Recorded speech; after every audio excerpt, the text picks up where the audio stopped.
দেখুন, আমাদের লাইফে অনেক সময় লার্নিং থেকেও আনলার্নিং খুবই গুরুত্বপূর্ণ হয়ে যায়। এটি কেন বলছি? আনলার্নিং কেন গুরুত্বপূর্ণ?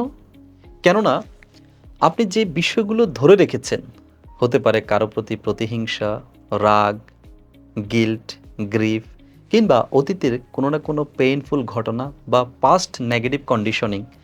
তো আপনি যতক্ষণ না এই বিষয়গুলোকে আনলার্ন করছেন, এই বিষয়গুলোকে আপনার থেকে রিলিজ করছেন, তো আপনার লার্নিং প্রোডাক্টিভলি কাজ করতে পারবে না। অর্থাৎ আপনি যা শিখবেন, আপনার অতীতের প্যাটার্ন সেই বিষয়গুলোকে প্রপারলি ইমপ্লিমেন্ট করতে দিবে না। আপনি স্কিল শিখছেন, আবার অতীতে ফিরে যাবেন যে আমি অতীতে তো ফেল করেছিলাম, অতীতে তো আমার সাথে এই ঘটনা ঘটেছিল, আমার সাথে আবারও ঘটতে পারে, আমি আবারও এই চ্যালেঞ্জের সম্মুখীন হয়ে যাব। বর্তমানে আপনি হয়তো অনেক নলেজ গেইন করছেন, সেই নলেজের আলোকে আপনার পটেনশিয়ালকে পারফরমেন্সে কনভার্ট করতে পারবেন না। কেন? আনলার্নিং না করার কারণে, অর্থাৎ অতীতের সেই প্যাটার্নটিকে ব্রেক না করার কারণে।